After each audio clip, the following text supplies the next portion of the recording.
You're listening to the On the Mark Wrestling Podcast. Go for it, Jim. Climb the ladder, kid.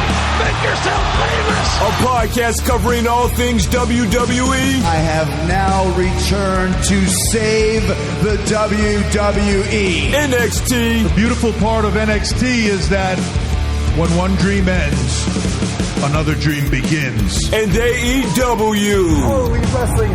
I couldn't be more happy. Here are your hosts, Kyle Gagliardi and Jim Tucker.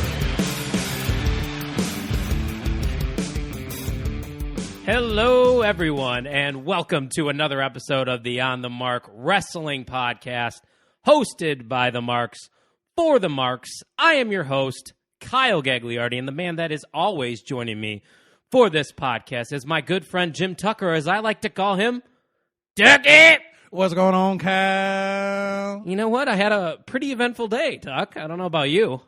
Mine was pretty standard. Class, baseball, here, love it. That's life. Mm-hmm. That's the Tuck life right we'll there. Take it. Yeah, mine wasn't like that whatsoever. I'm listening. So, I did my thing at work, as I always do, you know. And then I met my mom. She wanted to go shopping and whatnot.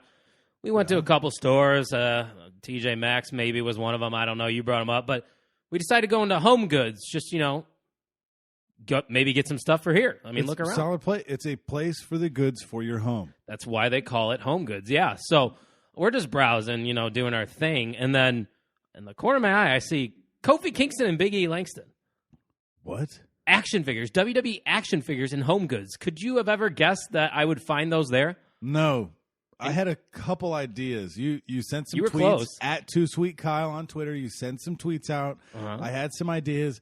Now I was like, nah, it's not going to be Walmart or Target, because why would he say guess who? Yeah. So I was between the Ross, Marshall, TJ Maxx, Ballpark, and Home Goods is kind of ish. Yeah, that's like that.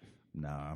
But did you see the price I got those things for? Wasn't it like $6 a pop? $6 for. I mean, they're basic figures. They're like Series 94 if you're a collector out there. But usually those are at least $10 on Amazon, or you go into like a normal toy store or whatnot.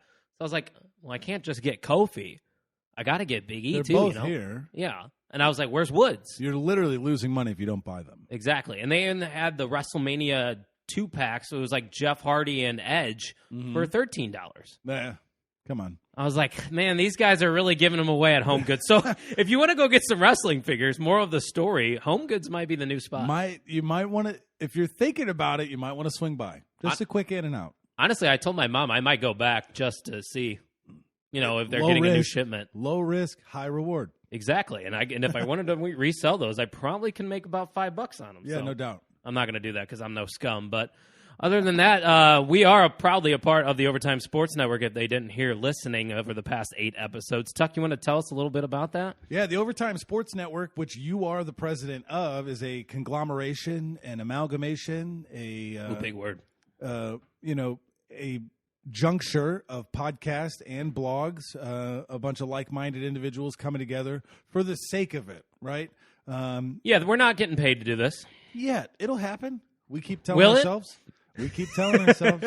Well, one of us is going to win the lottery. We'll just start paying ourselves. That's true. But it is a lot of fun, and we've seen over the last year that there is an interest for it. We have a small but passionate base that we can rely on. And we're always looking to add content creators, maybe not necessarily from a podcast standpoint, but bloggers are always welcome. Graphic designers, things like that. Even people that might be good at audio, cutting in audio, transitions, sweepers, things like that. So if you have a passion for one of those things and want to try your hand at it with us, we're a great option for that. You can visit us at otsportsnetwork.com or on Twitter @_OTSN. You can send a direct message at OTSN, @_OTSN on Twitter, @2SweetKyle, @JimTuck89. There's a lot of options to reach us. But from every corner of the sports world we're covering, we might, maybe even the esports world here. Yeah, there's rumors. Yes, there's rumblings. rumors going on that there might be e-gaming, esports involved with OTSN. But speaking of OTSN, if you're a baseball fan, we are actually going to be going live next Friday from the OTSN headquarters. You know, we're just shooting the shit, hanging out, and watching Game 3 of the World Series. Right. You know, we're trying to be a second screen experience. We're not expecting you to watch us in lieu of the World Series, but come hang out with us, you know. Pop in from time to time because we'll be live for all that might be 4 hours because it's playoff baseball. Well, and if it's a tight matchup, it goes 17, 18 innings. Oh, no. The last hour or so of that matchup, you might see 5-6 guys passed out on a sofa. I was going to say, I'm sure alcohol will be included, and it's a Friday night. So, yeah, hopefully we don't get any extra innings there. Grown men doing what grown men do, and we have every right to do it. Absolutely. Mm-hmm. So if you want to pop in, just make sure you're following us at _OTSN. But news on our front here for On the Mark Wrestling. You did a little something for us today. Why don't you tell listeners what's going on with us? Well, I got a little froggy today. I run the wheelhousepod.com, which is Wheelhouse Baseball Podcast's frontage site, basically. It's nothing over the top or crazy, but you can go to wheelhousepod.com and get all of the different ways to listen to our podcasts. And I was on our host site where we're hosted there. Also, Couch Baseball's hosted there. And all of a sudden, I had 1 year of a free domain. That's free pretty domain cool. Name. Yeah. Just give it to you. And again, domains are not where the money's at. The hosting is where they get you. And so they lured me in. I ended up getting a good deal. So you can visit onthemarkpod.com now and get access to all the ways that we stream. Again, it's less than a day old, 2 days old at the point of you listening to this podcast, but it's going to be something where it can be a creative outlet for us. It's at bare minimum, it's a place where you can go find many different ways to listen to the podcast. And I'm thinking of different ways to enhance it a little bit. I got a little bit of an idea.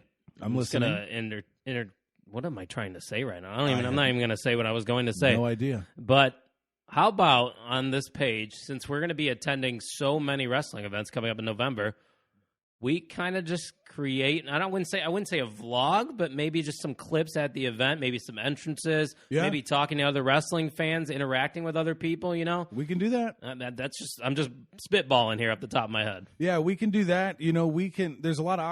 It's a website. And we know how to website. That's true. Guys. So look for that. Pop in, pop out, and look at it. See what you like. And it's brand new, so if you click on a couple, you might pages, see some soccer things right now. Yeah, we're working through. we're just saying, working through some templates right now. But Overtime Sports Network, and Overtime with On the Mark podcast, it'll get better. And just it's something easy, and I like doing it. So continuing to grow the podcast, which we have seen growth. We have. Episode 8 was our most listened to in the first 24 hours of all the shows. Thank you, guys. And we appreciate that. And this is our most listened to episode compared to all the 8. So it's a climb. We are. We are climbing the ladder, kid. We're trying to make ourselves famous, I guess you could say. Kid. Make yourself famous. We spent 2 minutes before the show trying to find exactly where that clip is from the beginning of our podcast. And you discovered it was Undertaker versus Jeff Hardy on a Monday Night Raw in 2002? Ladder match, undisputed championship, Monday Night Raw. Did have a finish. It was a good match.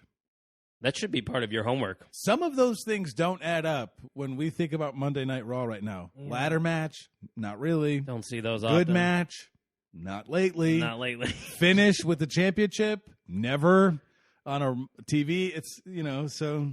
Yeah, we're going to faintly talk about Raw and SmackDown. I don't even really want to get into it, but you were talking about our website. I'm sure eventually you might be able to purchase a T-shirt, which we also now have, and we tweeted out the link for that. It's on Facebook as well, so if you want it, it's very cheap. What is it, $15? $15. It's easy. And basically what's going to happen is it's going to ask you for your shipping information on that. It's not going to be shipped to you. You're not going to pay for shipping. Correct. I will be picking those up from a local printer. And if you are in ship mode where we have to ship it to you, there might be a few. We can arrange that, and we hope there are. Yeah, and we would love to do that. But you just go in, you pay your $15 plus the Indiana state tax. Yeah, that's $1.01 or something like that. And you're going to get a Canva Bellis premium tri-blend shirt. Those are words I don't know. It's a nice shirt. Okay. I talked with them and I'm like, way. dude, I don't want one of them a scratchy cotton. Just a little. It's a little bit more premium. And one of those that doesn't like fade, like my Family Divided shirt that I have. You would be paying with this one. You'd be paying $26 to $28 on a lot of other places. That's the type of shirt they gouge you for. Okay. We make no money off of it. Oh, we're doing this exactly just to promote the show. Yeah. And if you're repping us at a wrestling event or just chilling around the house or going to work, we appreciate it. That's so a good ahead. way to get a shout out on a podcast. You tweet us a picture of you wearing an OTM shirt at an event. I'll tell you what. I'm going to struggle not shouting you out there. If you wear an OTM shirt to a wrestling event, I will personally buy you an action figure. What? Oh. Yes, and it's got to be cheap. I'm not talking like these over the top. I'm talking basic $10 action figure, but I'll buy you any one of them. Gags is taking a run to Home Goods. So I'm going to run over to Home Goods, grab the remaining Xavier Woods that's there maybe, and we'll go from there. You get a Home Goods special, but there's a listener that I would like to shout out. Okay. His name's Mark Joseph. He's listened. He's an avid listener. I don't know that name. Hi, Mark. Yeah, Mark's a great dude. He's a Mark. He is.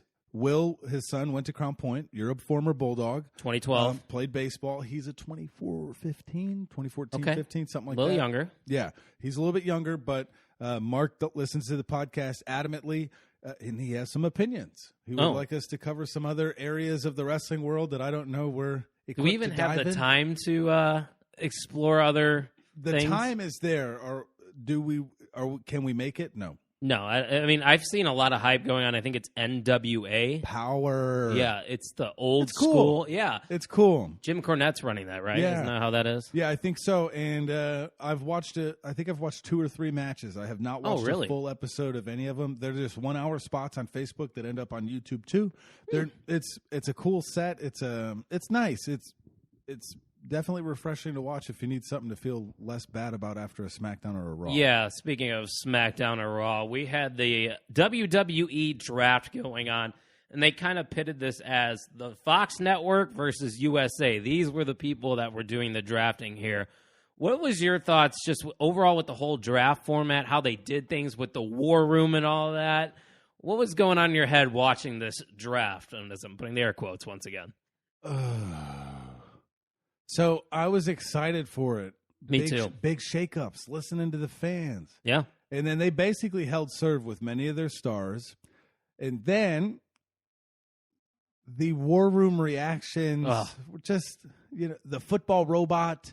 They're throwing. That's Cletus. Put some respect on his name. My bad. Sorry, Cletus. Thank you. My bad. Yeah. The way they react. Okay, so the rounds. Butt cheeks. Very confusing because what was there? 5 picks per round, 3 go to Raw because it's 3 hours, 2 go to SmackDown. Yes. So 5 picks per round, which makes it 0 sense. Yeah, right. So what you could have done supplemental rounds where Raw gets an extra pick here or two everywhere. There were ways around it, but Stephanie could have come out and made 5-6 picks in a row, but she should have said the first round is this. Here's our second round picks. Here's the third round. The other thing that they were going up against was that they split the roster between the 2 shows to be drafted, and they still, although they had 2 first rounds. Yeah. So Seth Rollins was a number 1 pick, and Becky Lynch.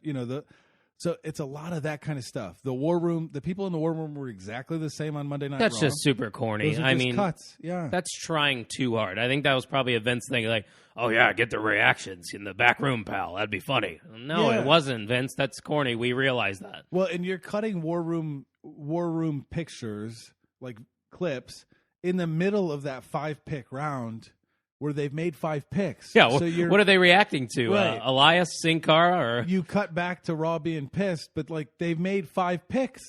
So they're throwing the papers up in the air. The draft order was buns. There are good people, good athletes, good superstars that haven't been drafted. I think Joe went in the 7th round or something like that. I'm like, this is Samoa Joe, who's had multiple Universal title matches. Yeah, and they're not only taking tag teams, but they're taking 3-people factions. They're taking wrestlers. When they said they wouldn't. They said they were. You could get split up here. No, the New Day's still together. The OC's still together. All those guys are. They take Alexa Bliss in 1 round, Nikki Cross in the next, and then they trade them. Yeah, that was a big deal. Nothing. It's just like they're trying to be sports because they're on Fox now. We want to be more like sports, but they were doing it in a very corny way, which just didn't connect with the audience. They could have had different people make the picks. They the order that some of those people were drafted in. It's like, are you nuts? Yeah, it didn't. Let's just put it this way: it didn't make a lot of sense. I didn't like it. I'm sure you didn't like it after what I heard. If you liked it, reach out to us. God, now we sound like a negative podcast. We don't want to do that. And we're about to be very positive with. Are we? With two other with NXT and AEW. Okay, yeah, that's fair. Let's get into these picks a little bit here. We're gonna go into the male superstars for Raw. Of course, you got Seth Rollins, he's the Universal Champion. AJ Styles, the United States Champion. You got Drew McIntyre. He's still alive. That was pretty nice to see that he's staying on Monday. Early, and again, this first early and well thought of. You're okay, all right. And then they get a veteran like Randy Orton. That's good because he's been on SmackDown for multiple years now. So Mondays might be a good change for him. Ricochet, who had the most matches in 2019. Bobby Lashley, Kevin Owens, Andrade. That's the one guy I'm looking at. Him and Drew McIntyre. I'm like, I think Andrade and Drew might have a chance to shine more now on Raw, especially that's 3 hours. Yep. Those are two people that could use it, will use it. I'm excited for that. Yeah, we got Rusev, so he can continue his feud with Bobby Lashley, Aleister Black, and then Samoa Joe was followed up basically by Humberto Carrillo, which how does Samoa Joe equal Humberto Carrillo? Like, how's that round make any sense? I don't know, but a bunch of other names there, basically. You got the Viking Raiders, the OC, Street Profits, AOP. What are your thoughts on the male superstars for Raw? Sure. It's about right. You know, I don't really have any thoughts. A lot of my thoughts were so, like, turned off that it was like, bleh. Yeah. You know what I mean? Okay. I'm not even excited. And a lot of the big names, too, are stayed. Because right. You got Seth Rollins, AJ Styles. A guy I didn't really talk about. Kevin Owens going to Raw. That's okay. Yeah, that could that's set true. up a potential feud down the line. Well, I'll take that. I'm still interested to see what is actually going to go on with the Shane McMahon stuff. I think that's over with now because he's fired. Is he actually fired though? Yeah, he's not. He's definitely not. But why don't you read off some of the names for the female superstars on Raw? Well, we've got Becky Lynch. You got Alexa Bliss, Natalya, Nikki Cross, Charlotte Flair, Zelina Vega, Kabuki Warriors, Liv Morgan, the Iconics, and Sarah Logan. Once you get past Charlotte Flair here, I can't discount the Kabuki Warriors, but I mean Zelina Vega is kind of just a valet for Andrade. Liv Morgan, we still don't know what she's doing because she's apparently being repackaged. And you got the Iconics and Sarah Logan. Who out of that list can contend with Becky Lynch right now? They're going to make you think that Charlotte Flair can. Yeah, but she kind of just had her chance, didn't she? Right. And then Alexa Bliss, yeah. Nikki Cross has got a little bit of a push. But in regards to star power, it's a one-woman show up at the top. Well, and I don't want to discount Charlotte. I think Charlotte's got the pull and the mainstream appeal. Right. With the recent heat, it doesn't make a lot of sense.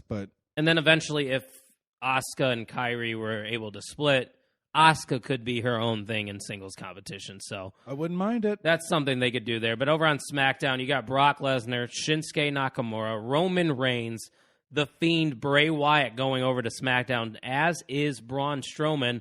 And then you got all the New Day, Daniel Bryan, Ali, The Miz, King Corbin.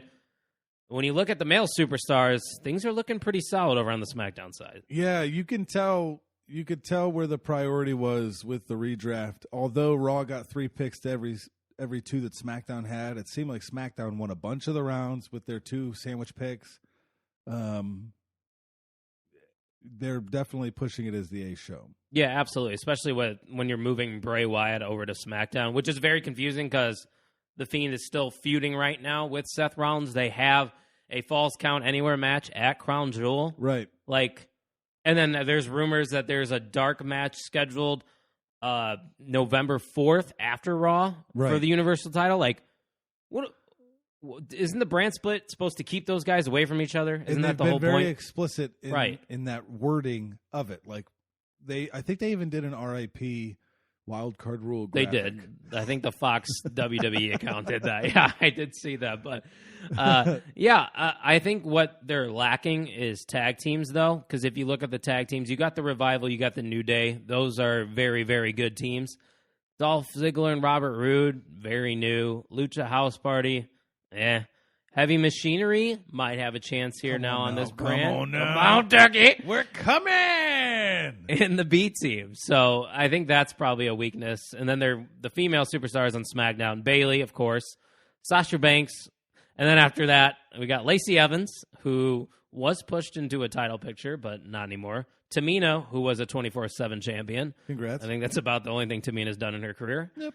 Carmella, not bad. Mandy Rose, Sonya Deville, and Dana Brooke. And apparently there is a fatal 4-women match between Lacey Evans, Carmella, Sonya Deville, I believe it is, and Dana Brooke for number 1 contendership tomorrow. I think Sonya Deville's the one out of that group that's got my eye.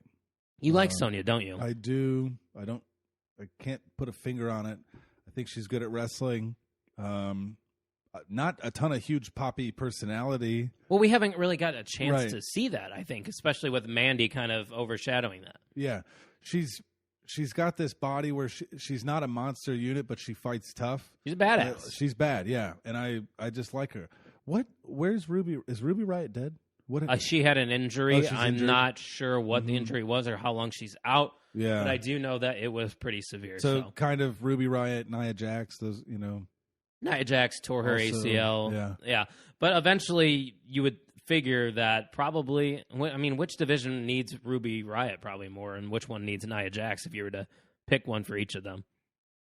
That's a good question. I think I would put. Let's see if we're on the same page here. The way they push Nia Jax, I would probably put her on Raw.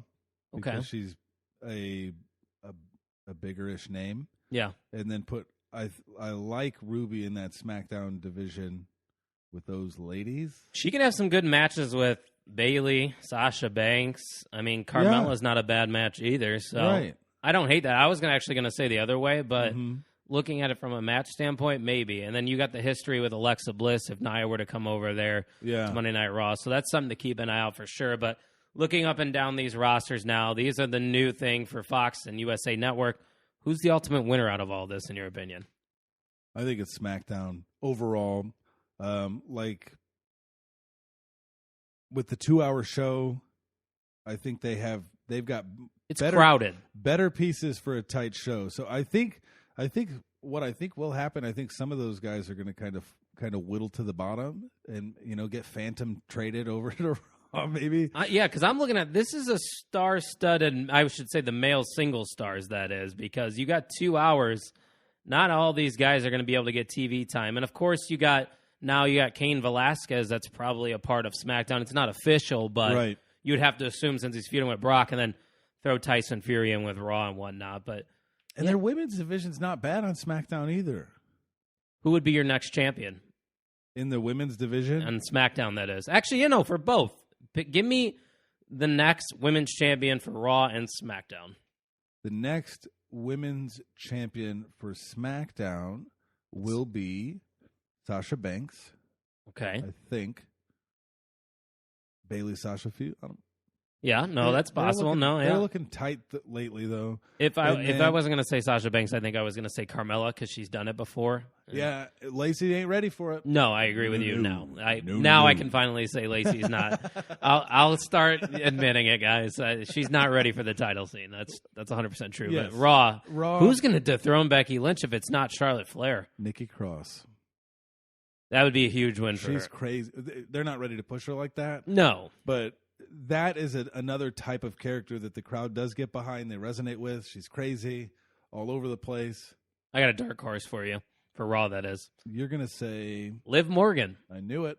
I'm a big conspiracy guy. She's the one they're kind of repackaging, right? That's where I was going to go with this. I wandered across YouTube, and there was these Firefly Funhouse conspiracies. Ooh. Liv Morgan's Twitter picture is all black. There was a picture hanging in the room that was all black. Everybody was trying to figure out, where's Sister Abigail? Who is going to be Sister Abigail? What if it's Liv Morgan? She kind of has that little crazy going on. She's young.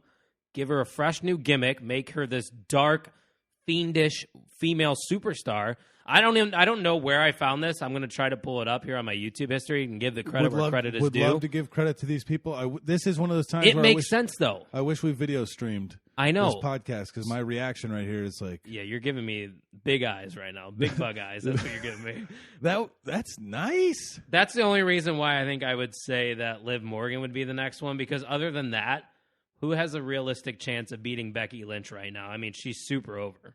A lot of no's there. We got Zelina Vega? Nope.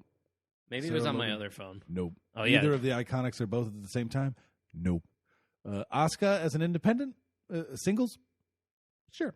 Yeah, and I think... With the Green Mist? Come on now. Maybe they're also setting up for Kabuki Warriors Iconics feud, because, I mean, there's only... Well, you could also do Bliss and Cross, which is obviously going to happen. Yeah. Because they've been kind of hinting towards that match for sure. But eventually, down the road, you got the Iconics or whatnot. But it's going to be interesting, too, because there's only one women's tag team belts. Yep. So how are you going to move them over to another brand? You can... They actually talked about this. You can wrestle on both brands. The women's tag team can go wrestle on the other brand. If they lose, they go to the brand that they're allotted to. So the Kabuki Warriors are the champions now, and they're on Raw. They can wrestle on SmackDown. If they lose on SmackDown, they become a tag team in Raw. Oh, okay. Well, I guess that makes more sense. I'm glad they can't win it until the titles come back to Raw. They can't go to SmackDown and try to get them. So if you do lose it on somebody else's brand, you're basically shit out of luck. You have to wait for them to come back. Yep. Yeah, I mean, that makes things a little bit more interesting. And as I'm looking through my YouTube history right here, I can't seem to find it, but I know I was just laying in bed one night and it popped up on, you know how that recommends things on YouTube? It's a rabbit hole when you get going. Yeah, maybe if I just kind of searched it, Firefly Funhouse, conspiracies, I'll come up on something. But I was going to say actually that I thought Raw would be the winner here if we were going to compare drafts, just based on the fact that I like the tag team division better, because you got the Viking Raiders, who are the champions right now, the OC, who are former champions, Street Profits. Lucha House Party? You notice how I skipped over them. Okay. Street Profits, up-and-comers, and then AOP getting repackaged. Dude, I like Montez Ford. I'm telling you, he's a star. No doubt. And I found the YouTube channel where the conspiracy theories are. So if you want to check this out, when I was talking about, the title is Liv Morgan in the Firefly Funhouse? It is by C Wrestling UK. So this person is from the UK, and from what I remember, they had an accent. But yeah, going back to who won the draft, I'm going with Raw just based on the fact that I like the women's division better and the tag team. But if you were to look at it from a single star standpoint, SmackDown has the bigger names there. Will you miss the wild card rule? Absolutely not. Okay. Will you miss Bayley as a face? Absolutely not. How about us calling that, though? Yeah. Okay. I'm not going to say we were the only ones calling it. The weapon I don't know what you talked about slashing them. I know. And she slashed the hell out of those Bayley buttons. I know. That's what I was excited for. Mister was down there. I was fist pumping in the air. She had the hood on, so I'm like, uh-oh. What's dark. Going on? Yeah. And I didn't get the hair. I didn't understand. She chopped that shit off. Almost soccer momish, but yeah. I digress. I like Bayley. I've always liked Bayley. You're okay in. With her. You're all in on this heel run. I'm going to have... Can she be bad? Can she be that? That's what I'm worried about. Screw all of you. It felt like she was getting away with something when she said bitch on air. It was a start last Friday, because that's when this happened, right? Was it last Friday? Mm-hmm. I actually was able to watch it, because at first I thought I was going to be going camping. I stayed home to, I guess I could say, watch the Cardinals. They didn't really do much, but I was able to watch SmackDown, and when that happened, I saw Vogus tweet at the show, and I was like, what just happened? Because I was on delay. Oh, yeah. And then I'm like, oh, no. And then Aaron looked it up, because Aaron's a jackass, and he wants to spoil everything for me. So shout out to Aaron. Thanks, Aaron. Yeah. We keep saying he'll be a future guest, but we're going to have to find a spot for him to, fill in. Maybe do a predictions for TLC. That's after Survivor Series. There we go. We can do TLC or the Royal Rumble. He's a big Royal Rumble fan. Ooh. I think he might like that better. Cool. Because there's a lot of things that can come out of that. Yeah, for sure. So, what do you want to talk about? NXT, AEW, which one are we going to start with for the Wednesday Night Wars? Let's go with NXT. Let's do that. And we kick things off with Tommaso Ciampa. This was his first match back from injury versus Angel Garza. I mean, this is your prototypical return match right here for Ciampa. He got the win in quick fashion, but what was interesting was what happened afterwards. Yeah, the run-in, well, kind of. The walkout from the Undisputed Era. Now, I thought the match was actually pretty good. I could have used a few more minutes of it. Have you seen any of Angel Garza? I was not very familiar with it. No. He's got some good stuff working for him, and he's from a family that has been in wrestling. I like how he comes out in pants, and he eventually just takes them off. Yeah, that was interesting. I didn't know how to feel about that. It's just a wardrobe change, and I love how Ciampa gave his knees to the corner to the pants. Yeah. He was just basically saying, screw these pants. Yeah. You're getting it too. And I think that's what makes Tommaso Ciampa so great. Yeah, he was nasty. Ooh. Yeah, but it was short, and then we get the Undisputed Era coming out, like you said. Kyle O'Reilly would hand Mauro Ranallo a USB, which I didn't know people still use those things. They don't. I was gonna Confirmed, they don't. So do you think Mauro had to give it to the truck when we came back? Is that how that works, or what was going on here? I don't know. It was very weird. I thought they were going to get into some physical altercation, but they kind of just came out, hand them the USB, go back to the room. What was on the USB? Well, it was basically just them beating the crap out of Velveteen Dream, or they already did. See, I didn't even put those two and two together. Yeah, because they came back from commercial and they went right to that clip. It Right. was basically just them beating down the Dream, or he was already kind of beaten down, just laying there. And then it was basically them just threatening Ciampa and Finn Balor, saying this could be them if they get in the way of the Undisputed Era. That's probably going to happen at War Games, right? What? Velveteen, Finn, Ciampa. Didn't you bring this up a couple weeks ago, too? I'm hoping for it, yeah. As soon as I saw So wait, who's the fourth? Gargano? Oh, yeah. That makes sense. Maybe. I don't know. But there's a lot of well, Roderick Strong's got a week ahead of him, so we'll see how that goes. That's very true, because when we're going to talk about it in a little bit, we'll find out that he's got more to worry about next week. But I think something that would maybe make that potential War Games match even more interesting, make every title up for grabs. Yeah. Like, kind of specify who will be getting that championship if they do win. Like, Finn Balor would get the NXT championship if they won. Or were we even considering Finn Balor for this match? There it is. No, that's what I was saying. Oh, okay. Finn, Dream. Finn came out. Finn, Dream, Ciampa, Gargano. Gargano. Okay. And then Ciampa and Gargano, if they were to win, would be the tag champs. And then if they were to win, Dream gets his North American Championship back. It works. Yep.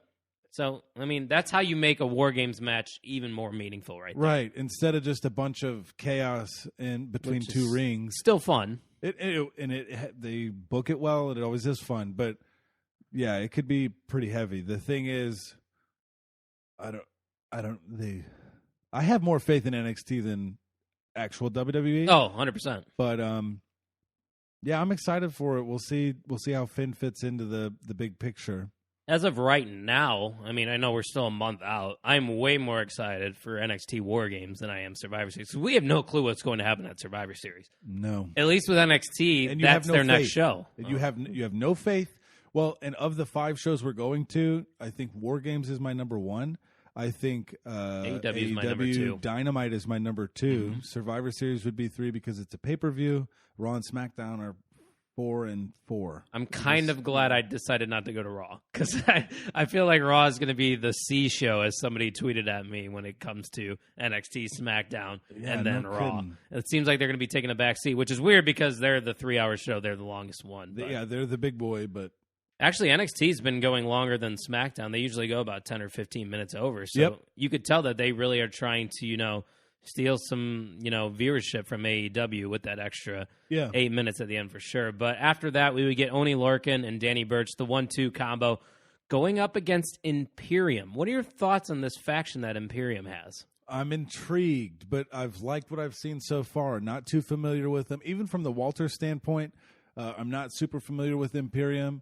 That tag match last night between the 4 of them, not too attached to any of the 4 names, but it was a good match. Very solid. Oh, yeah. Hard-hitting, fast-paced. And usually when you get Oney Lorcan and Danny Burch, you're guaranteed to have a good match because it seems like every single time they step into the ring. I remember the last TakeOver I went to live. They had a tag team championship match. It was phenomenal because, they just know how to work. But there's something about Imperium, and I think you basically said it, that interests me. I just think it's this classy, dark faction.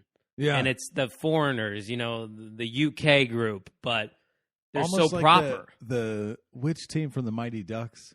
I know what you're talking about, but I can't think of the name Iceland of it. Or something like that. Yeah. But they're just bad, right? They're very clear cut, clean cut, bad, Like the USSR and Miracle.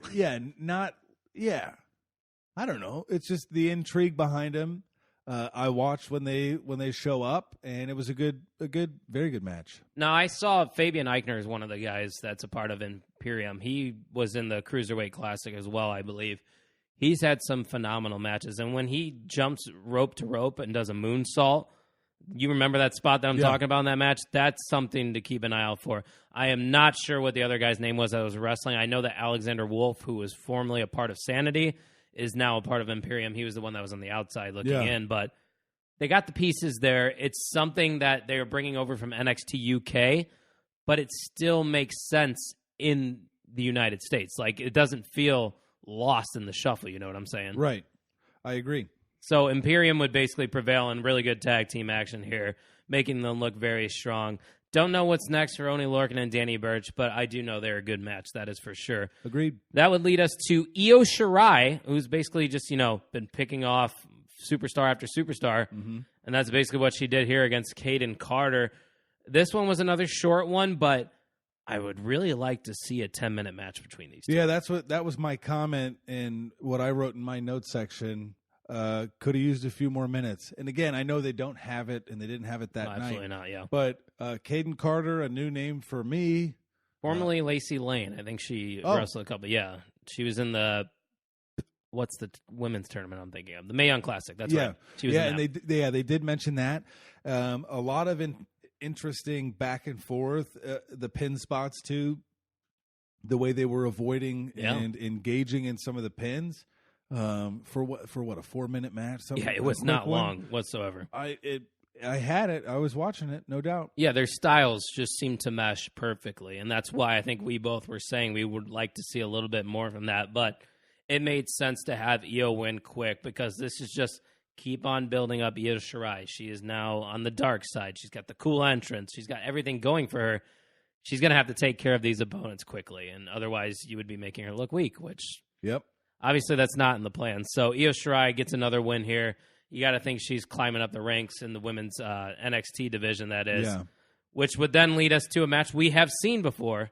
Yeah. Keith Lee versus Dominik Dijakovic. But it doesn't feel like they're beating a dead horse yet. You know. And they had even an added little bonus to this match, too. Yeah. Number one contendership for the North American title. And, next week, we shall see. But between the two, I'm going to need to see more of Keith Lee before I become unimpressed with him. Are you starting to lose interest in Keith Lee? No. I need to see a lot more before he wears on me because for such a big dude, he's athletic. I mean, both of them, they just have this, there's just something about, they have the it factor and that you're looking for. Yeah, good chemistry between two bigs too. A lot of times you get the sparky athleticism from a big versus a little. And for these two big guys to get after it, I'm still intrigued. And then next week, when they square off with Roderick Strong in that triple threat, you throw the little in the mix. Yeah, because we'll see how it goes. Roddy would end up interfering at the end of it to make it a no contest. Then William Regal would shout, "Hey, this is going to be a triple threat." That's terrible William Regal impersonation. Yep, didn't hear it, but yes. Yes. It's cool, and it'll be a good match. But the thing that really sticks out to me the most about this was the Poison Rana. I think that's what they call this, is when Keith Lee was on top in the electric chair on Dijakovic's shoulders. Holy dude. Flipped him and turned him around. How does a guy that is, I'm going to guess he's about 350, do that in such an effortless motion? Yeah. That was one of those spots you watch and your mouth opens up and you're like, huh? Like, I popped. Like, I actually reacted, and that's rare when you're watching wrestling by yourself to be like, whoa! Yeah. Like, I usually just sit there, I'm like... Without the energy of others in the room, didn't break his neck, looked good, looked pretty clean. Because I'm like, what are you going to do with the big guy up there? I don't know. Yeah, and they figured it out, and I think that's exactly what Morrow called it, the Poison Rana, which is kind of I like that name. It's good. It's a good one right there. But yeah, so we're getting a triple threat next week for the North American Championship. Got to expect Roddy's going to retain, wouldn't you say? I don't see how he couldn't. Yeah. Especially because he's got the Undisputed Era that can run in and help him. Triple threat's no DQ, right? Yes. Okay, so. Oh, yeah. That's basically a dead giveaway. There we go. Undisputed Era will get involved for sure. But yeah, I'll definitely take Roderick Strong next week on NXT. Well, because if he doesn't win, our War Games budding theory is shot.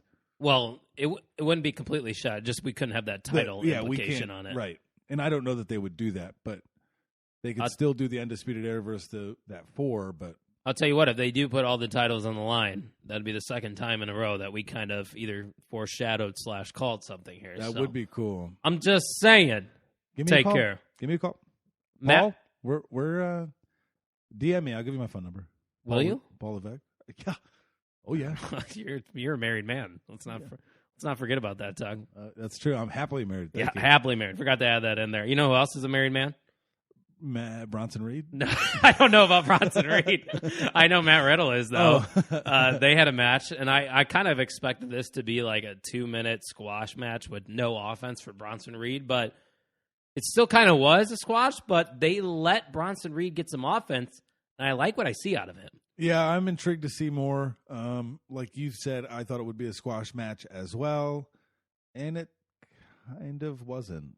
Yeah, and this is a perfect kind of match because you want to show people, hey, Matt Riddle's still here, but here's this new guy, and we're going to showcase some of his, flashier moves that he can do for a big man. He's another big man they're putting out there. Yeah, when I always thought of NXT, I thought of a smaller.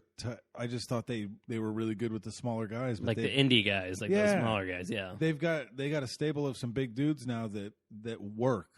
Mm-hmm. And it's not the big sluggy big guys that we see on the main roster sometimes. So yeah, and it's nice to see that, especially in NXT. For some reason, it always seems to work better in NXT. But once again, another one of those matches where you're showing, hey, we got this superstar, but we're also going to showcase a new talent and a returning superstar. Another one. This would be the second return match for NXT this week.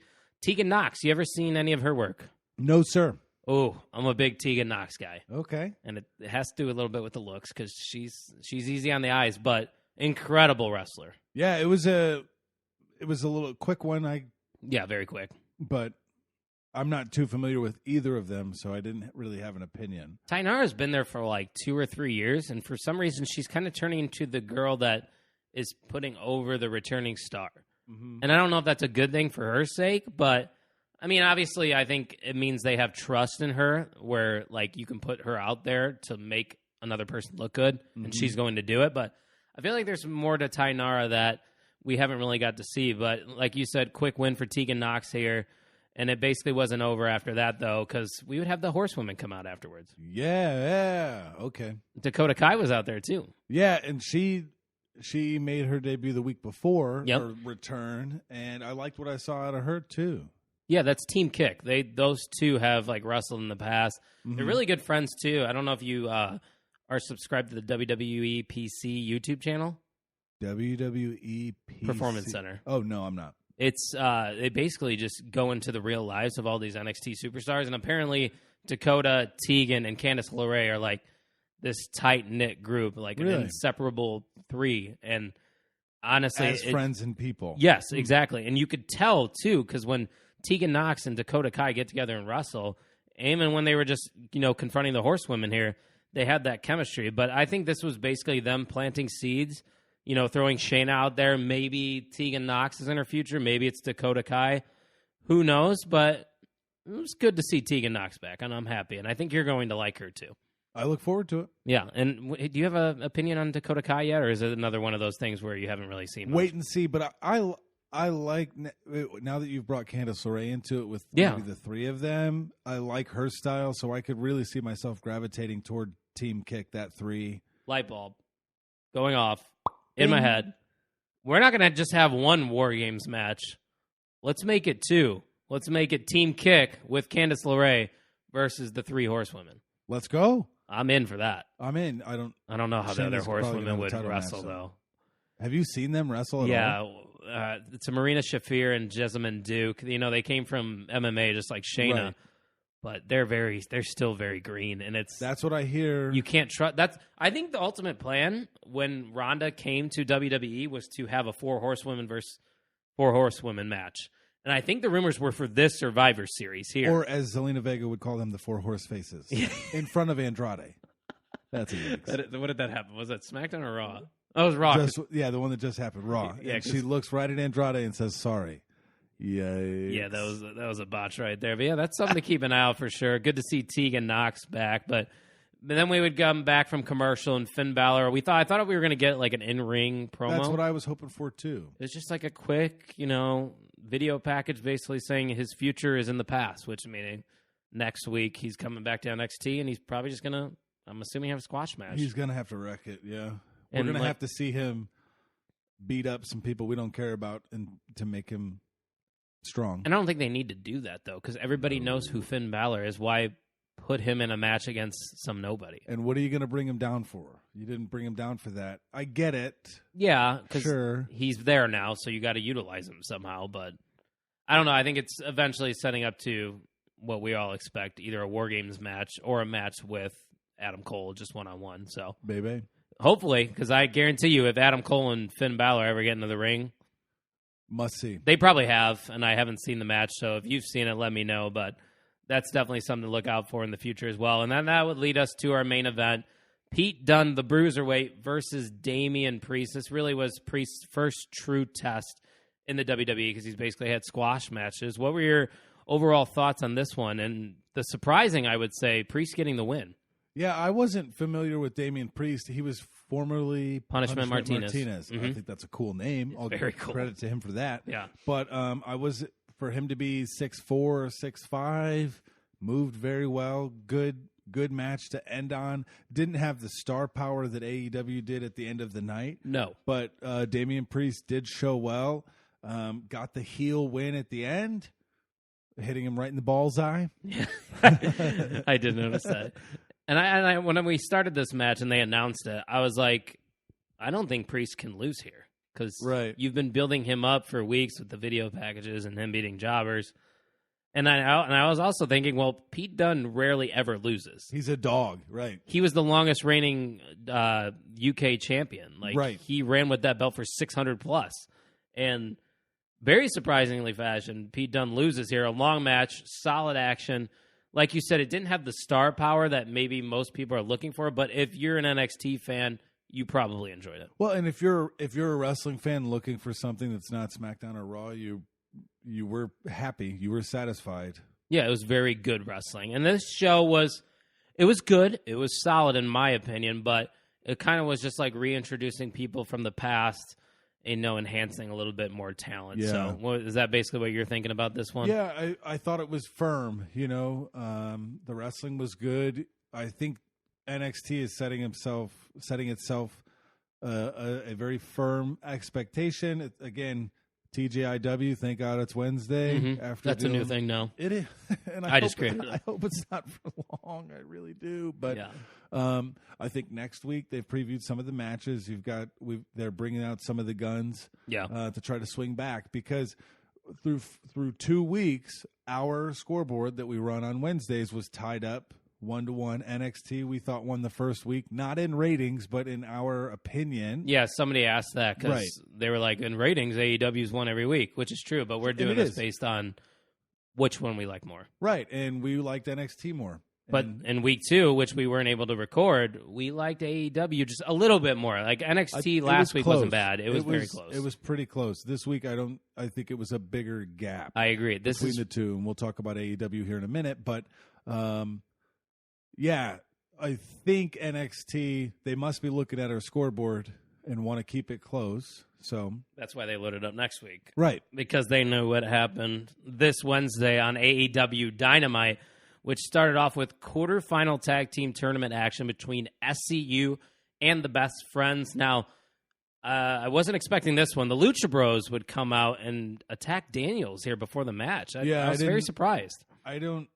Is there a backstory because of that, or is it just because that's the tag team tournament thing? But I don't know the backstory because I haven't been paying that much attention to everything before AEW started. But it also was confusing to me because I think the Lucha Bros are face and they're coming after SCU. But I think it's maybe they're just concerned about SCU in this tournament and don't want to face them. Yeah.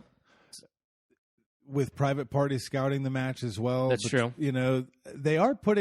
They have a good tag team division. It's the best. It's not even close. We do not add us. I'm not debating that with anyone. There's just all these names. SCU, a veteran team. The Best Friends are okay, but you got Santino Ortiz. You got the Young Bucks. You got the Lucha Bros. Private Party. I mean, I can go on and on about tag teams. Best Friends. and they're all good. Yeah. Like, you didn't get the best Jurassic Express. No, that's very true.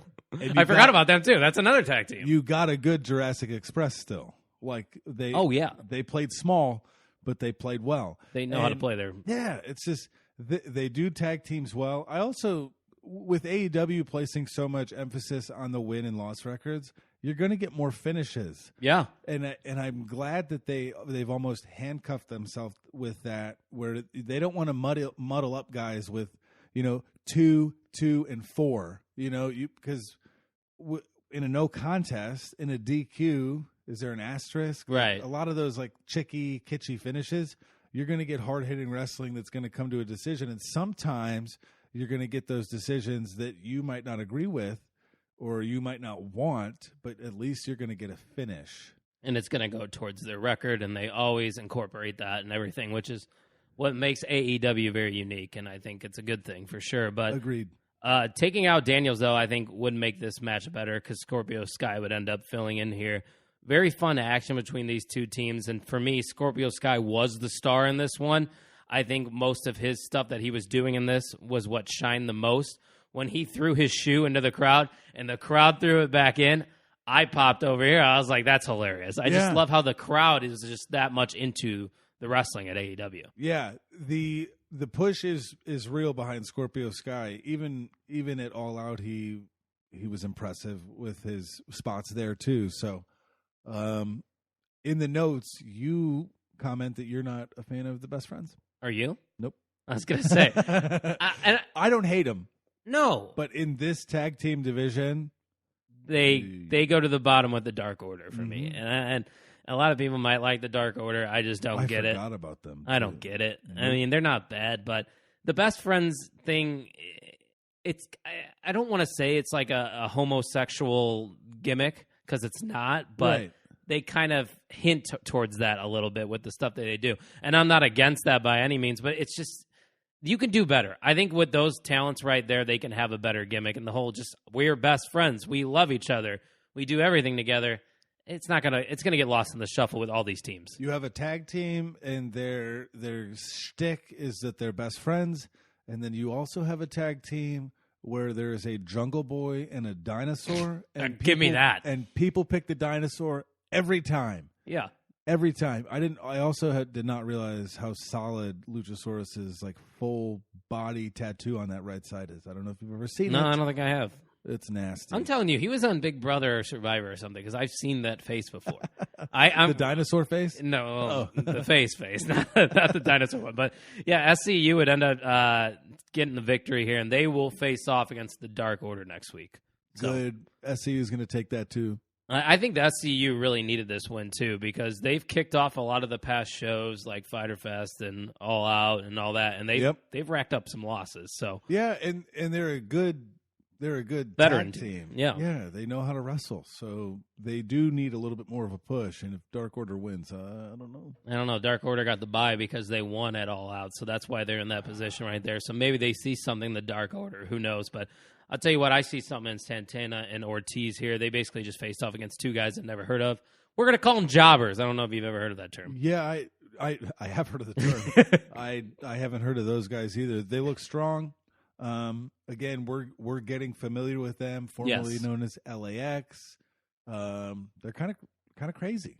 They are, and I like it. And they're pretty badass. And the name for their finisher, the Street Sweeper, that's a good one. Yeah. I like that. And I think putting them, with this faction that Chris Jericho started, I think that's a perfect start to them. And I think that's going to really get them over. And that's basically all that was going on here. They were just a squash match showing their talent. And then afterwards, the man Jericho would come out on the Jumbotron and basically just hype up the whole entire group, which, why not? Jericho's killing it right now. Well, the Inner Circle T-shirt basically crashed the Pro Wrestling Tee website. Oh, really? That's sold that quick? Yeah. CM Punk did it before. But now the Inner Circle is the most pre-sold, sold in a 24-hour window. That tells you something. They want it, and they're not mad about it. And I think they are doing this dark faction well. And it's all because of Chris Jericho. I mean, obviously the other talent in there are doing their part, but this doesn't work without Chris Jericho. Like, he has been so good. Who else could do it? Nobody. Yeah, Cody could. Yeah. Right. But not like Chris Jericho. You He can't. elevates that to a different level that no one else can. And I know when we did our all-out predictions, I kind of didn't want Jericho to win because he was the older guy. But now that they've been having these shows 3 weeks in, that was right. That was the right call. Well, right and he is the one that you tune into. You want to see what's next. Nobody cares that an old WWE guy has the title. I never even think about that when he's Jericho's got the title. Jericho is AEW. Mm-hmm. He has become the face of this brand, as is Cody Rhodes, who we got a nice little video package about him there. Yeah, because the concern going into this match between Jericho and Rhodes is that Jericho has one match to prepare for, and Cody has everything. Yeah, the company to prepare for, and that it's going to be tough for him to square off against Jericho, with Jericho only having the one focus. The wrestling, yeah, right. And they did want to come across and paint this picture that Cody is dialed in, and he is finding time, and it's not going to be as easy as you think, Christopher. Yeah, because Brandy did a great job selling it. She's like, I've known Cody for how long, and I know when he gets into this place that he's very serious. And DDP, who grew up with Cody, and like they just MJF, and everybody in that video package did their job to kind of just get you hyped and be like, all right, Cody's ready for this. And this was because Cody didn't show up at all on our TV screens. It was just this video package. So they obviously wanted to get Cody on the show because it's Cody Rhodes. I mean, he is the CEO, or not the CEO, but CFO, that might be his. I don't know what exactly his title is, but he is basically AEW as well. And I think that video package was pretty cool. There have been rumblings about MJF. What, the turn? That his comments in that package, that the night will be legendary. He had some comments that could hint at an MJF turn. Oh, we know it's coming though. I don't think it's coming yet, but I do. I like that. Again, MJF does this well. His words, every action of his. Best heel in wrestling right now. Name a second. Chris Jericho. And that's true. They come from the same brand, though. That's the crazy thing. I look at Jericho separate in that he's this heel lead. He's a leader of a pack of nasty dogs, where MJF is giving very few F words right now, and he's, I'm excited. You can say the F words if you really want to. I know you don't want to, but I'm giving you permission to unleash the beast over there. Pass. Okay. All right. We had an AEW Women's Championship matchup. It was Britt Baker versus Rio, and the beginning was a little slow. I think it was kind of a little pluggy. Yeah. Yeah. Feeling out process, a little chain wrestling here and there. It took a little bit for it to heat up, but overall thoughts on this one? Good spots on the end. It was not this explosive firework of a match, but the more and more I watch Riho, the more impressed I become with how she does not break. Right? Because Britt brought it. Like it was hard hitting in spots. It made Rio look very smart because it was almost like she scouted the lockjaw. Yeah. And rolled her up and just had that smile, that youthful smile, as if she's, the golden one. And it was fine, but it was not one of those, like, you have to go definitely tune in matches. Yeah, I think it was solid. And then that's the way I'm going to put it. And a roll-up win for Rio makes sense because you can't really picture her actually hitting a finisher on Britt Baker right now. I think that would kind of damage Britt a little bit. Yep. So the roll-up surprise victory, it keeps Britt still powerful, I guess you could say. Rio looks smart. Yes. So it kind of helps her plight, but it doesn't make Britt look entirely weak. Like, she had her. Oh, she had her. She can get there. Next time, the roll-up pin should not happen. Exactly. So we'll see how it goes. And I think there will be a next time. That's basically what that is. Usually when you get a roll-up, that insinuates that it's not the end of something. But solid action there, and overall, I was honestly surprised because I thought they were maybe going to do a quick, title change here because Britt Baker's the more marketable superstar and she's Send more her of the into face. Her hometown with the strap. Is that next week? Yeah, they're going to Pittsburgh next week. Well, yeah, then even the more. Berg. Yeah, so I don't know. I was surprised, but in a good way. It was a solid matchup for sure. which then led us to another tag team match for the tag team tournament that they were having.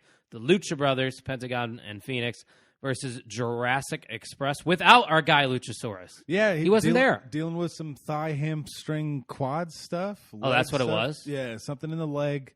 Doesn't seem like he's out for a super long time, but Marco Stunt was an amicable replacement. I enjoy watching him. Again, we're best friends because I saw him one time in Crown Point. For sure, yeah. Same with Darby Allin. You know, these are my guys. Who was in the main event of AEW Dynamite. Dude, when you look back at that Black Label card that was like 5 minutes, not even 5 minutes down the street from where we're recording, Darby Allin, Marco Stunt, Jordan Grace was on that card, Ethan Page, which are Impact names. Like, yes. That was a great card for $20. Come on. I should have gone to that. Well, if I would have known that these people would turn into me, what they are now. And now you look at some of the Black Label cards, and it's a lot of people that are going to have to work to get back up there. And then eventually they could get picked from AEW and make their way. Black Label puts on good shows, but Marco Stunt and Jungle Boy, small little team here against the Lucha Bros, but I think they look strong and battled their butts off against one of the best tag teams in the world. Yeah, I was going to say, they're definitely a top 3 team right now in professional wrestling. And they get the win here, obviously. But I think the Jurassic Express is the one that shined the most here. Yeah, Marco Stunt. Especially Marco Stunt. Got after it. And I feel like there's a ceiling on this guy, Marco being so small, but I haven't seen it yet. I think the ceiling is tag champion. I mean, obviously he can't be a single star. But but they've booked him well. He's flipping the Lucha Brothers around the ring, and I like him. He's going to do well with a tag partner because they can find interesting spots to use Marco as almost as a prop. Yeah, he's so and small. That's what I was going to say. He's kind of just like a spot machine that you can create anything with, and that's basically what they did here. You know, they just did everything they could with him, and it worked. The Lucha Brothers, though, I mean, they're just solid all around. I mean, everything that they do, they can get the crowd in it and into the match with their chants, and they're just really good wrestlers. The Spike Pile Driver ends up winning it for the Lucha Brothers.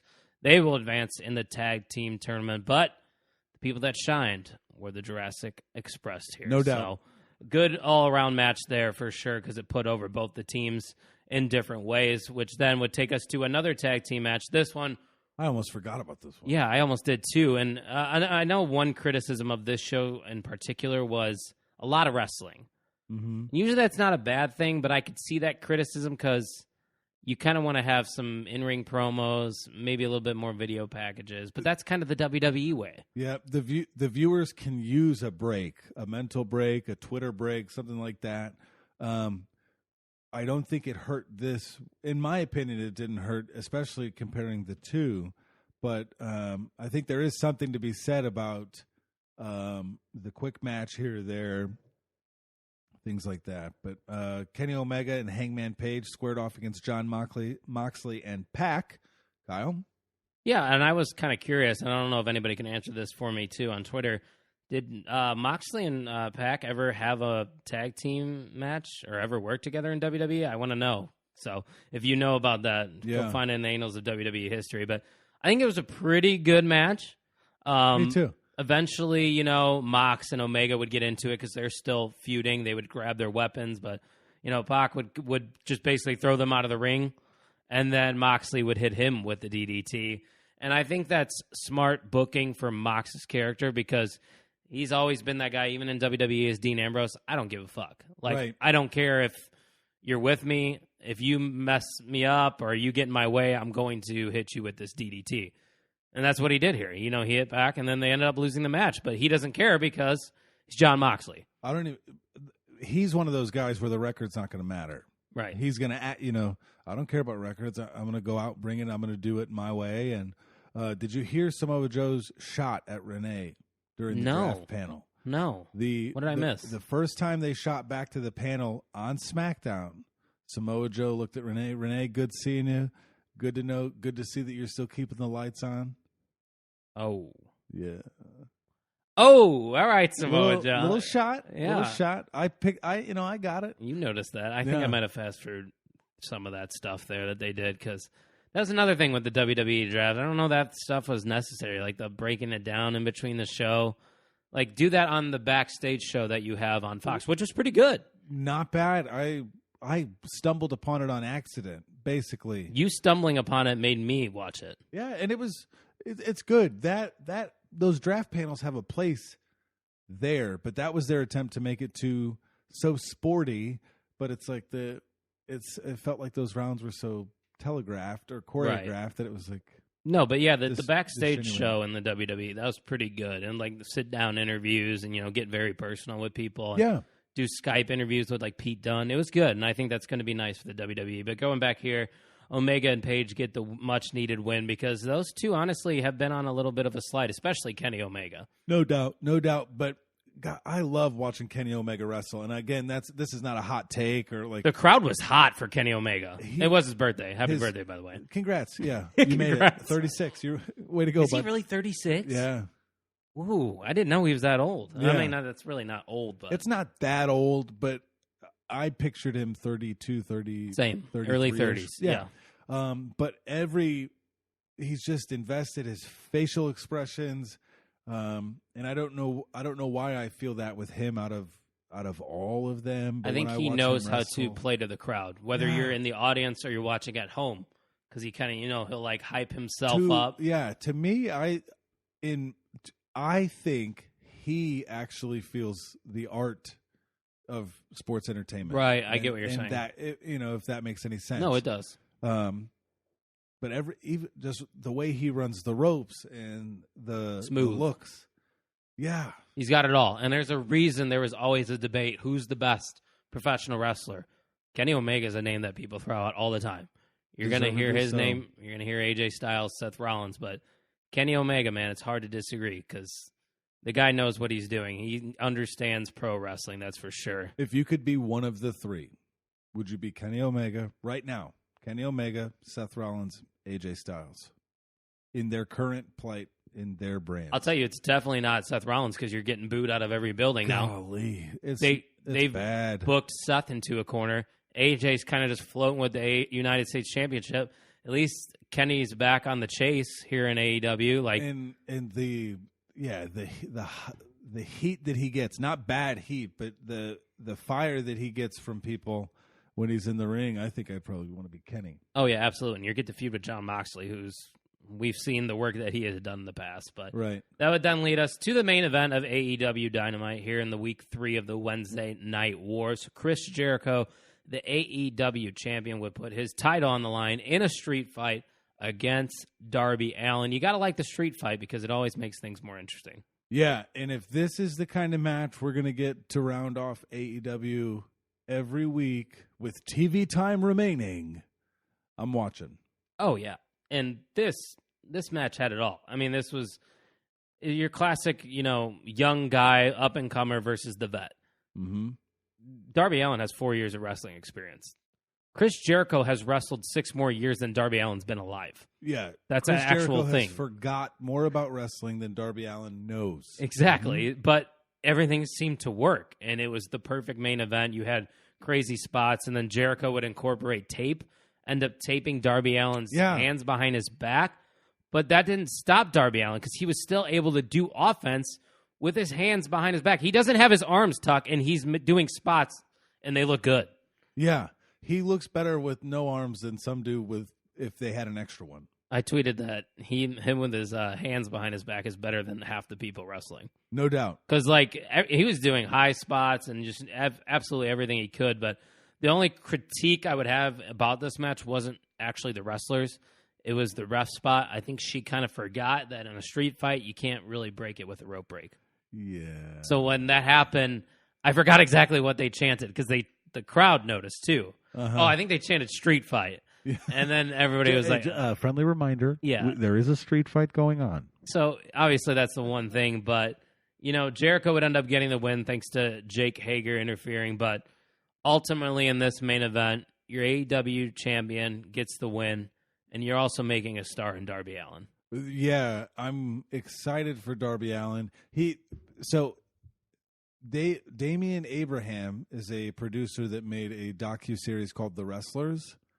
Darby Allin is in one of those episodes, like, prominently, and it's talking about each. I feel like I've heard of that show. It's awesome, dude. He talks about all these different types of wrestling. He goes over to Japan, and one of the episodes, the one that Darby Allin was on was like the hardcore style of wrestling, and Darby Allin got hurt and would refuse an ambulance because he doesn't want to pay, so he had his brother drive him to the hospital. Jesus and he's Christ. like, yeah. So it's good. Know it when you see something like that from Darby Allin, and you see where he's at now. It's like all of that. He would do it again, just for a moment like that, a crowning moment in his career.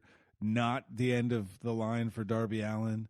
He's athletic. He's quick. He's smooth. He can fit in with. He could fight against big or little. And he gets it. Mm-hmm. He understands how to work a crowd. He understands pro wrestling. Bro, he rode a skateboard down a ramp last week and got into a spot, like, with no problem. He's quickly ascended up the AEW, power rankings, if there were to be power rankings. He's faced Chris Jericho and Cody Rhodes. Two of his, in his short AEW career, 2 of his matches. The other one was the triple threat bonkers Jimmy Havoc Clash. and Jungle Boy, yeah. Dumb. Like, just think of all those people he's already faced, and the guy's in his 20s. Like, you can only go up from here if you're Darby Allin. So this match was perfect because your champion gets a dirty win with the interference from Jake Hager, who's part of the Inner Circle, and then Darby Allin, even though he will get a loss in the loss column, he's definitely going to get even more attention now after that, and I think more of a babyface backing. And a win like that actually makes the win-loss records look a little bit more insignificant after a performance like that. Kind of like an asterisk there. Yeah, because it brings it. Well, he's got the one loss. Yeah, but do you remember? Yeah, his hands were behind his back. The win-loss record almost evokes actual conversations between those water cooler conversations between muddled sports fans. The way that we talk about baseball and this guy and his best season was 2 years ago. Oh, yeah, it's like when the Lions lost because of the refs. You can be like, you can point out to a ref spot in wrestling, like, oh, yeah, Darby Allin lost that match, but his hands were behind his back. Yeah, and that's what viewers want. We want to toe the line between fantasy and reality as close as we can, and we want to have those actual intellectual conversations about matches, endings, finishes, records. That stuff gives you details.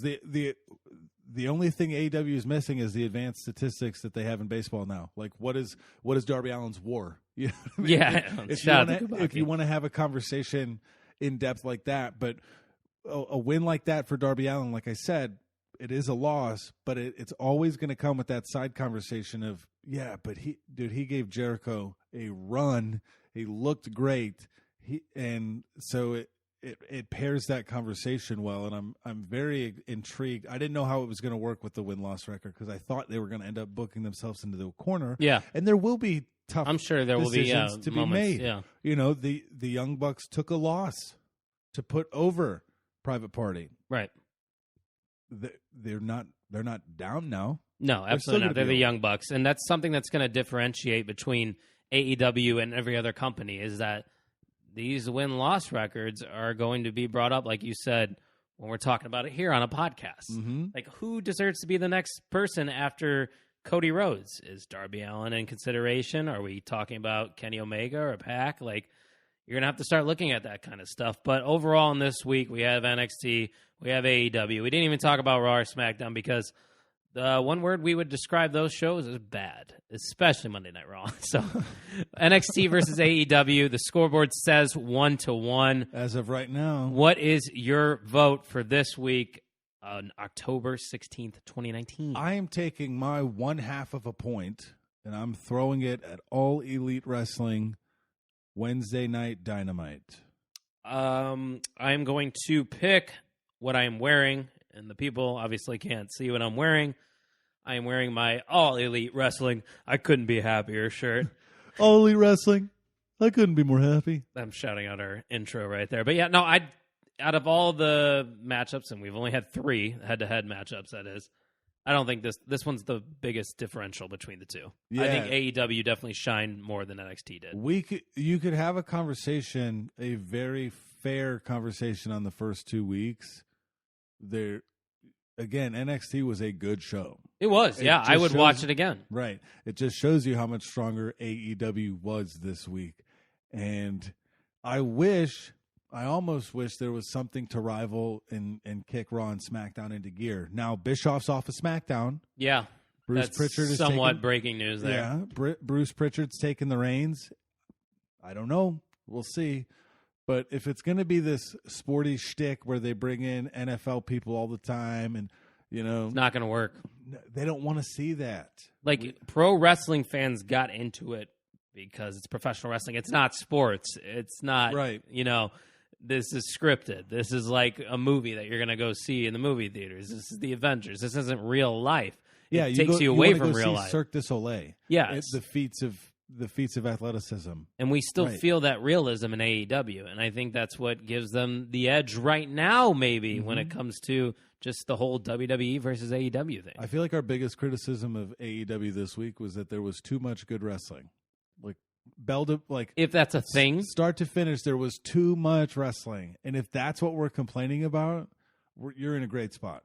So AEW basically had one squash match, and that was Santana and Ortiz. But you got to do that because AEW's new. Nobody knows. Not many people know these guys. But NXT basically had like 3 returning matches, and that you got to have them. You got to have these people return and face. Yeah, NXT show was textbook. I mean, right. They did everything right. Both shows progressed storylines, returned superstars, and improved their product. It just showed up in the overall entertainment aspect thing as AEW shined over NXT, and that showed in the ratings once again.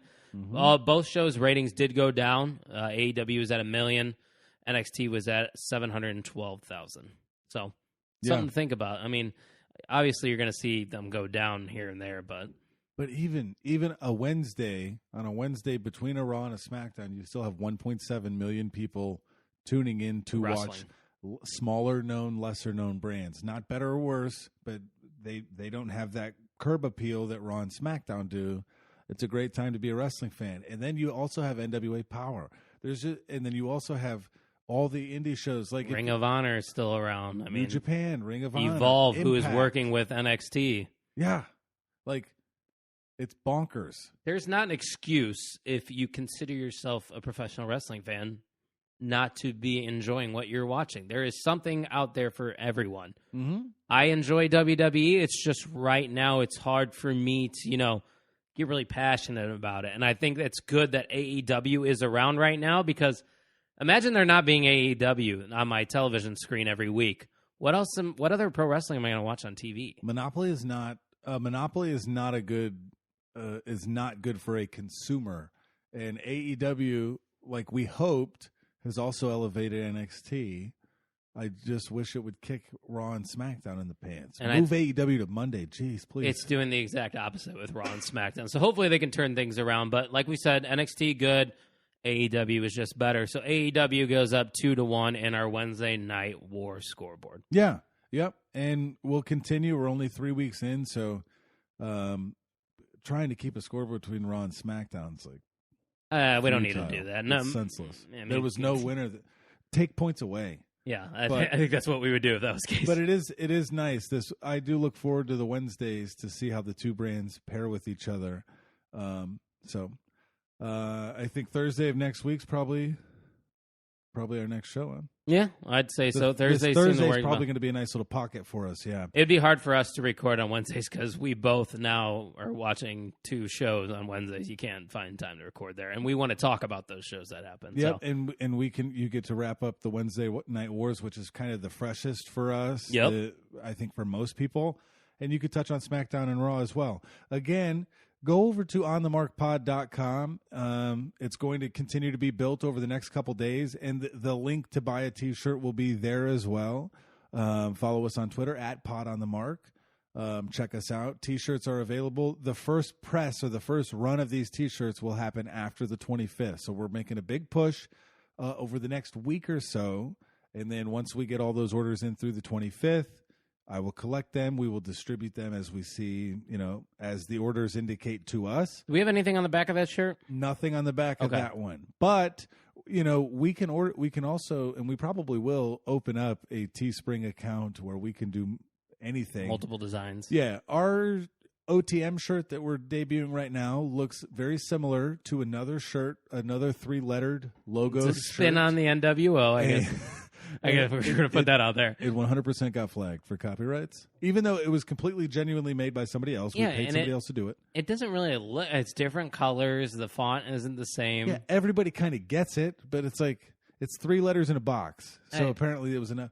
Teespring, what douchebags? Let me see it on every item they had, and let me build an entire cart. And then I hit publish, and they're like, "Jeez, nope, damn you, Teespring." We could have made so much money, dude. We were going to make $2 off of those shirts. But we'll see you next week. Again, we appreciate all the support with the listening, especially lately, and we love to continue growing. For Kyle Gagliardi, I am Jim Tucker. Thank you for listening to the On the Mark Wrestling Podcast.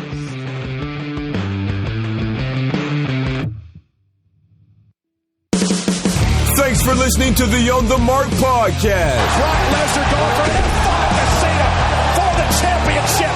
Lesnar with the cover. We hope you enjoyed today's episode. For more information and updates, make sure to follow us on Twitter at Pod on the Mark. Pod on the Mark.